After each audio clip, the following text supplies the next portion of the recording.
What up, leaders? Welcome back to my channel. We are back at Heroes Highway at the Eccles Peters Hall interchange. So this is the interchange where they built that huge reflecting pool, and we're here to see the new developments on Heroes Highway, particularly at the Demerara River Bridge exit. Now that is East Coast Bypass Road where it meets the Heroes Highway interchange. That's Heroes Highway looking north towards Georgetown. And this is Wednesday morning traffic heading to Georgetown from points south. And this is the largest traffic circle at this point. The interchange connects that East Coast Bypass Road with Heroes Highway, and that's looking south on Heroes Highway towards Temeri and Linden and points south. Again, this is Wednesday morning traffic heading to Georgetown.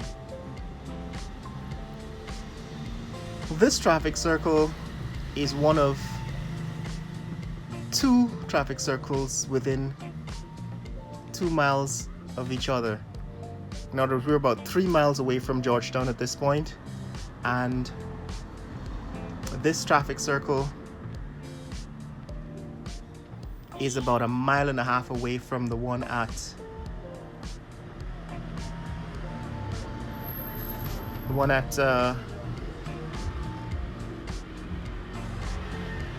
South Rumvelt Gardens, which is up the road in that direction. So the issue in this video is, what is the solution to the traffic intersection with the new bridge access road? Are they building another traffic circle at the bridge access road? And that is what we're here to see in this video. Now, if you look off in the distance, you can see the tops of the towers of the Demerara River Bridge. Those are the towers that support the cables that suspend the high span of the bridge. I don't know why we're not getting a clear view. I'm gonna clean the lens and take another look at it. So this is the tops of the towers in the high span section of the bridge, and we're about 2.5 miles away from the bridge at this point. We're heading south on the Heroes Highway towards the point that is the intersection with that access road. They're building an access road all the way from the Demerara River Bridge out to Heroes Highway, which is about a 2-mile distance. And the question in this video is, what is the solution to moving traffic off of Heroes Highway onto that access road? And my guess is that they're building another traffic circle. So it's going to be like 3 traffic circles within the space of 3 miles. And that is, in fact, not the most efficient way to move traffic off of Heroes Highway onto the bridge. That is the access road to the bridge, or to move traffic from the bridge access road onto Heroes Highway. And I'm going to discuss that in this video. Now, we've been following this road construction since the beginning. So if you go back in the archives of videos on this channel, you'll find that I've been visiting this construction site, this Heroes Highway construction site, since before this portion of the road had been constructed. So in previous videos, you will see that there was a detour, right? So there was a detour for traffic up to this point that needed to turn into the local neighborhood to be able to get past. This is Wednesday morning traffic after the bridges, the road is open. The Heroes Highway road is open.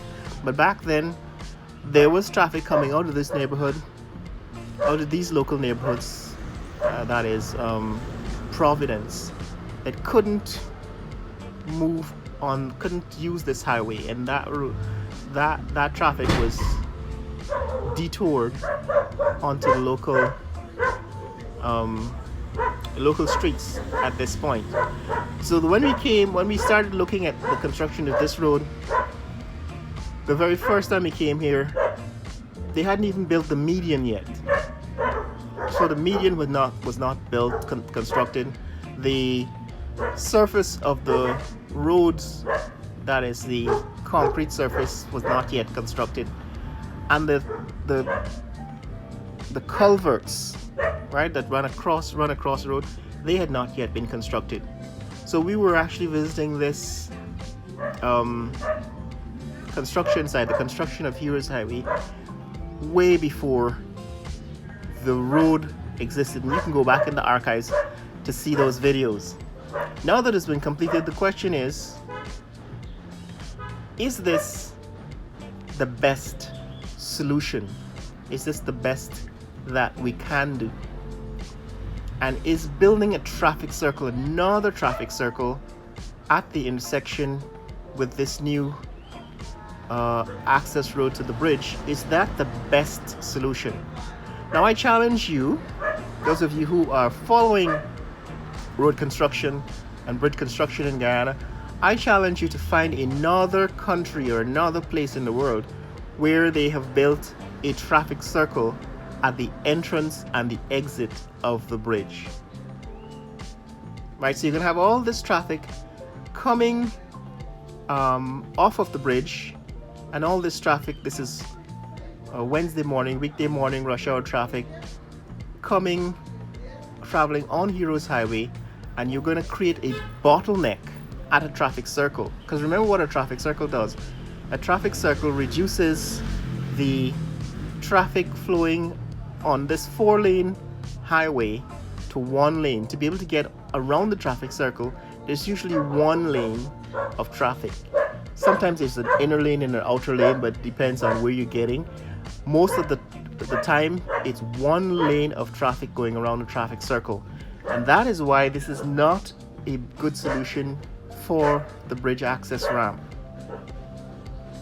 Right, that guard hut that we just passed, that used to be the point at which the road ended, and they created the detour.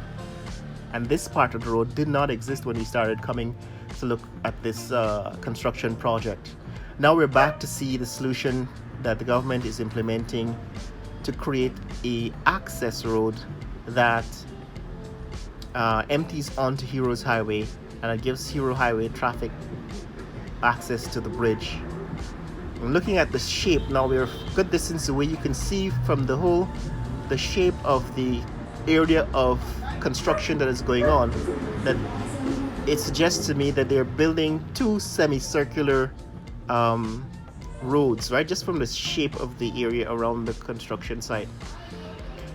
These homes are actually single-family homes that are built by homeowners, some of them still under construction.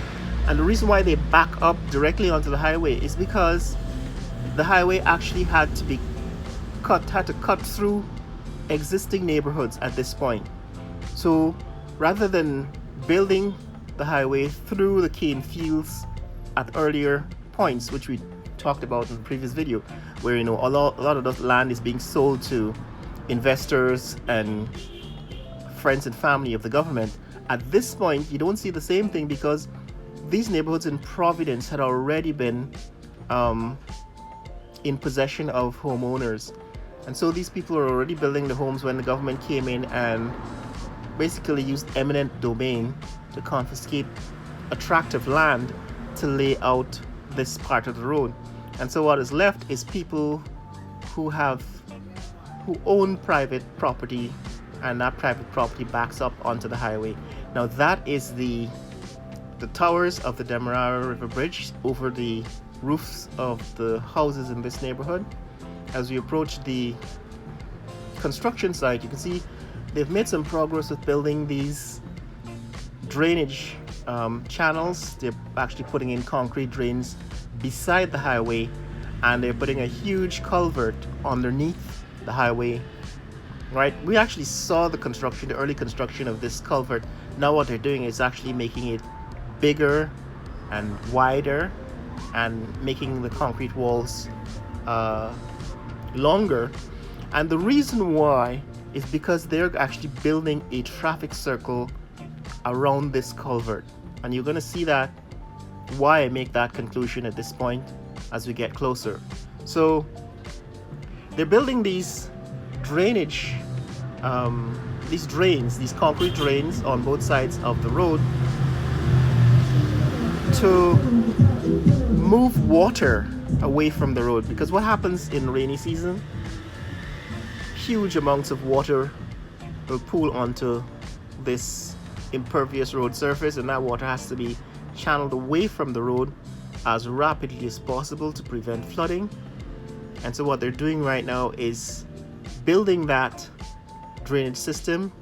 But if you look at the area around the drain that they've cleared, you will see what appears to be a huge semicircular area clearing graded on both sides of the road, which is what leads me to believe that what they're building here is another traffic circle as the entrance to the Demerara River Bridge. That is the River Bridge access road. Last time you were here, you couldn't see this yet, but now you can more clearly see that this culvert, right, with this huge walls. Remember last time we were here, there were men working on the bottom of this culvert, putting in the steel rebar and all that stuff. That seems to have been completed, and they're going to probably be casting the walls pretty soon.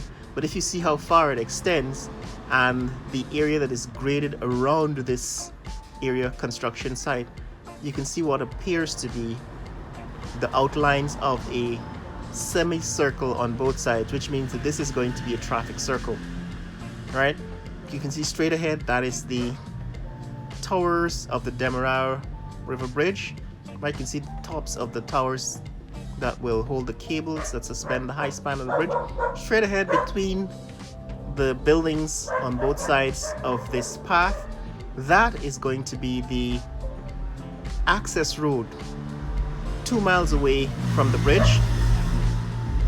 And what you can also see is they're putting in the retaining walls along the path to the bridge. So they're actually going to be building a heavy duty road, right? A heavy duty road from this point to the bridge. And we've seen that in previous videos. We've seen that running beside the Windsor Estates, right? Last time we were looking at this, I think it was in January when we were last in this neck of the woods, we saw when we were trying to find the access road, we saw how that road was going to be run along the outside of those housing developments. But here it has become clear to me that they're building a traffic circle as a solution to get move traffic onto the access road. The question I have for you is, can you think of anywhere else in the world where a traffic circle is at both ends of a bridge? Because that is what is happening now. They're putting a traffic circle at this end of the bridge, the Demerara River Bridge access road, and at the other side, that is on the West Bank side, there is already a traffic circle. And the reason why that is a problem, of course, I'm going to discuss a little more. But these are the guys meeting up for their morning briefing, I suppose. This is 7 o'clock in the morning, so these guys are meeting up for the morning briefing. This is the state of construction of the culvert. You can see those are the retaining walls that have already been built.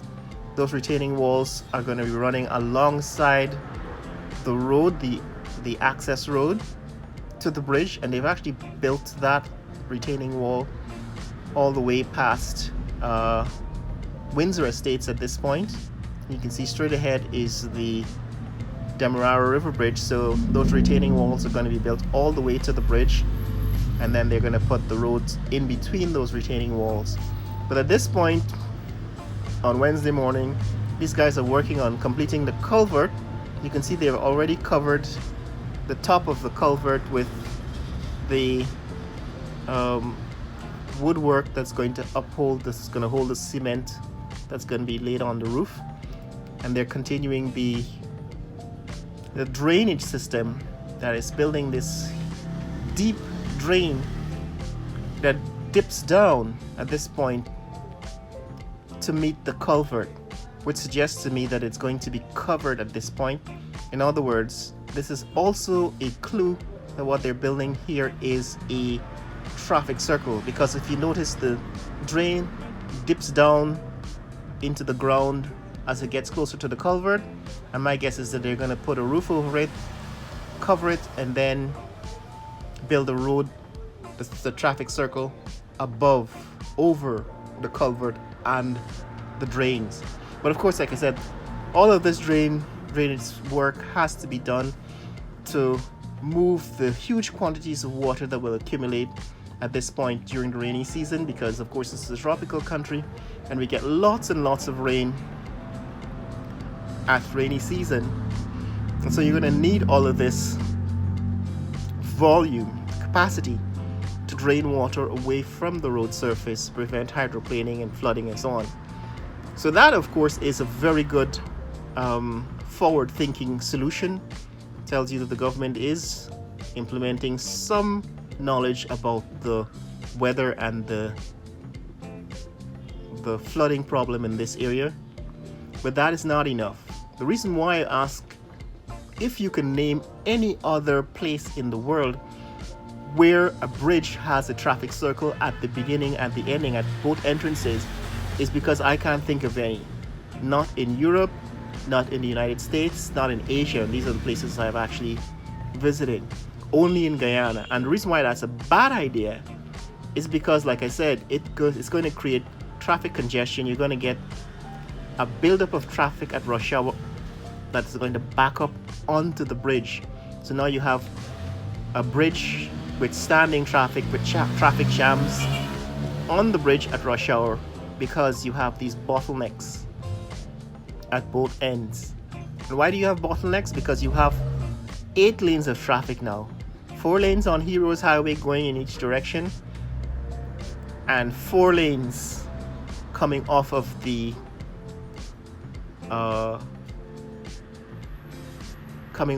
bridge, that is the bridge access road. And all of that has to go through 1 lane of traffic around the traffic circle, or at most 2 lanes. So because you're reducing 4 lanes of traffic to 2 lanes, that creates a bottleneck, that creates traffic congestion, and that creates a backup of traffic onto the bridge. Now, why is it that I can see this? I can predict this because I already see it happening at other traffic circles, right? Like I said, there are already 2 more traffic circles along this highway within 2 miles of where we are now, and those traffic circles are bottlenecks at rush hour. So why is it that the planners can't already anticipate that this is again going to happen at this traffic circle, this new traffic circle that they're building? Of course, the solution already exists. What other countries have done is they have built cloverleaf on-ramps so that you can move traffic from the far side of the road onto a ramp that runs over Heroes Highway and onto the access road to the bridge. That means that you don't have to stop or slow down. Traffic that simply wants to get across the bridge will exit onto the ramp and find its way onto the access road. And they don't have to stop or slow down to navigate a traffic circle. That is a solution that already exists at most locations where these bridges have been built, whether it be China or Japan or the UK or anywhere.